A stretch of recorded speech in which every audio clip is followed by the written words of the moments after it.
got some on my mind and we're going to talk about it tonight. Why society fears strong men. Society doesn't fear strong men because of what we can destroy. It fears us because of what we can withstand. A man who's walked through fire and still has his peace in his eyes, that's a man you can't manipulate. That's a man who found his power, and no system, no person, no narrative can shake that man. They call you toxic because you stopped explaining yourself. They call you intimidating because you learned to move in silence.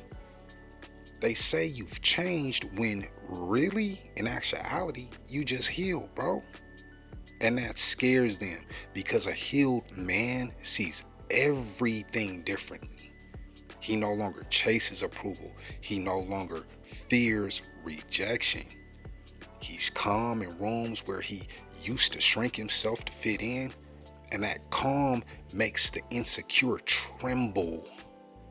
See, they built this world to thrive off of broken men who work themselves into the ground for validation.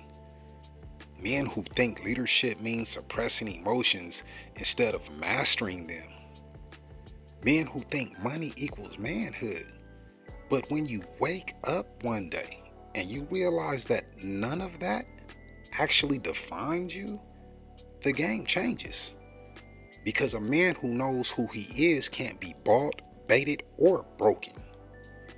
Society fears strong men because we expose weakness without saying a word.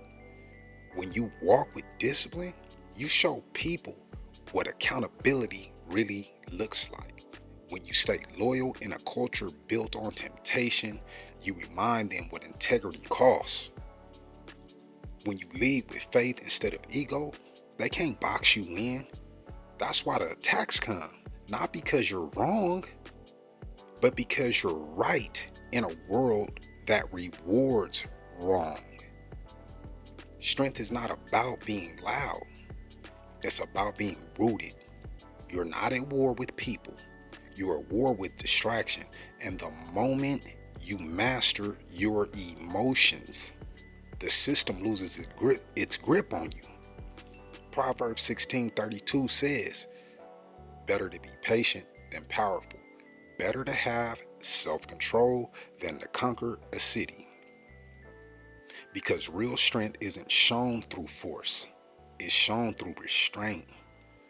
So stop apologizing for your power, bro.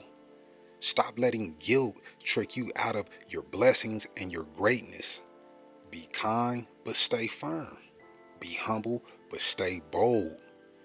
Be spiritual, but stay grounded in reality, because you can pray for peace, but you still got to protect it. Let your discipline speak for you.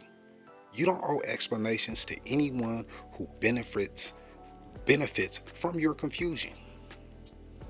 Every time they test you, remember, eagles do not fight crows. When a crow latches onto an eagle's back and starts pecking, the eagle doesn't swing back. He rises. He flies higher and higher and higher until the air gets so thin that the crow can no longer breathe. That's what you do when the world tries to drain your spirit. You rise, because whatever's been clinging to you, talking down on you, or feeding on your energy and your peace, it'll all have to fall off when you decide to level up. So stay grounded in God, but move with grit. Be gentle in your heart, but unbreakable in your focus. They fear strong men because they can't control them. But what they don't realize is that strength and love are twins. A strong man doesn't dominate, he protects, he provides, he leads. And the more you rise, the more your existence becomes a reminder that real masculinity has never been lost. It was just waiting for men like you to wake up. If this message hit home, if it brought you strength, wisdom, or peace, make sure to like, comment, and subscribe. This has been Benrich Mindset, and I'll see y'all on the next episode. Lock in.